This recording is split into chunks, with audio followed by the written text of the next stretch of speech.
नई सदस्य आई है इकरा हुसैन, उसकी सोशल मीडिया में खूब चीज़ इन दिनों में मैंने उसको देखा है। आज उसकी भाषण भी मैंने, आदरणीय सदस्य की भाषण मैंने सुना। मैं आपकी अनुमति लेके एक लघु मंतव्य दूंगा। बहुत अच्छी बोली। अपनी तारीफ सुनकर मंद मंद मुस्कुरा रही हैं इकरा हसन। जी हाँ, 18वीं लोकसभा में यूपी की कैराना लोकसभा से चुनी गई युवा सांसद इकरा हसन की वैसे तो हर जगह तारीफ होती है, लेकिन उनके सियासी विरोधी भी देश की संसद में उनकी प्रशंसा के पुल बांध रहे हैं। सरकार के सीनियर मंत्री धर्मेंद्र प्रधान भी इकरा हसन के बोलने के अंदाज के मुरीद हो गए हैं। लोकसभा में 2 अगस्त को जब केंद्रीय शिक्षा मंत्री धर्मेंद्र प्रधान अपनी बात रखने खड़े हुए तो उन्होंने सबसे पहले कैराना सांसद इकरा हसन की सराहना की। उन्होंने कहा कि एक नई सदस्य आई हैं इकरा हसन, सोशल मीडिया पर भी खूब फेमस हैं। मैंने उनका भाषण आज सुना, बहुत अच्छा बोली। तारीफ के साथ साथ केंद्रीय मंत्री प्रधान ने इकरा हसन को बधाई दी, लेकिन अपने अंदाज में ये भी कह दिया कि जब मन से बोल रही थी तो ठीक बोल रही थी, लेकिन जब पार्टी वाली बात आती है तो थोड़ा भ्रमित हो जाती थी। ये सुनकर सांसद इकरा हसन भी मुस्कुरा दिए। नई सदस्य आई है इकरा हुसैन, उसकी सोशल मीडिया में खूब चीज़ इन दिनों में मैंने उसको देखा है।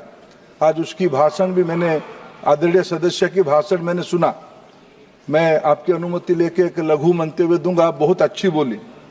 मैं सोच रहा था जब मन से बोल रही थी ठीक बोल रही थी, जब पार्टी वाला चीज आ जाता था थोड़ा भ्रमित हो जाती थी, लेकिन अच्छी बोली, उनको बधाई।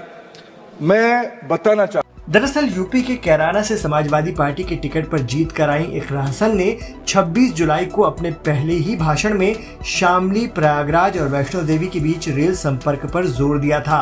उन्होंने वैष्णो देवी धाम के लिए सीधी ट्रेन मांगकर काफी सुर्खियां भी बटोरी। शामली से प्रयागराज तक और शामली से वैष्णो देवी तक नई ट्रेनों के चलाने की मांग क्षेत्र के लोग लंबे समय से करते आ रहे हैं। प्रयागराज में उच्च न्यायालय का होना और वैष्णो देवी एक धार्मिक तीर्थ स्थल होने के कारण दोनों स्थानों की कनेक्टिविटी अति आवश्यक है। इसके बाद सांसद इकरा हसन ने अपने लोकसभा में क्षेत्र की शिक्षा व्यवस्था में सुधार के लिए अपनी मांगों को सदन में रखा, जिसमें उन्होंने शिक्षा मंत्री से अपने क्षेत्र में नए डिग्री कॉलेज खोले जाने से लेकर गर्ल्स हॉस्टल बनाने और शिक्षा मित्रों को लेकर अपनी बात रखी। इकरा हसन ने शिक्षा को लेकर जो बातें रखी उसकी सदन में काफी तारीफ हुई। उन्होंने अंग्रेजी और हिंदी में बेहद दमदार तरीके से अपनी बात कही। यही वजह रही कि देश के शिक्षा मंत्री धर्मेंद्र प्रधान को भी इकरा हसन के लिए बोलना पड़ गया। Speak on the demand for grants of the Ministry of Education, and while the Union Ministry of Education recently celebrated the 4th anniversary of NEP 2020 with the week-long Shiksha Saptah, this grandstanding does nothing to address the stark reality. And as a member who have very recently been a student too, I would like to shed some light on the facets that are not as rosy as the government might think. Despite NEP 2020's clear directive and the Kothari Commission's long-standing recommendation for 6% of GDP in education, the Ministry of Education's allocation is less than half of what has been recommended. आपको बता दें कि कैराना से सांसद इकरा हसन ने अपनी पढ़ाई दिल्ली के लेडी श्रीराम कॉलेज से की है।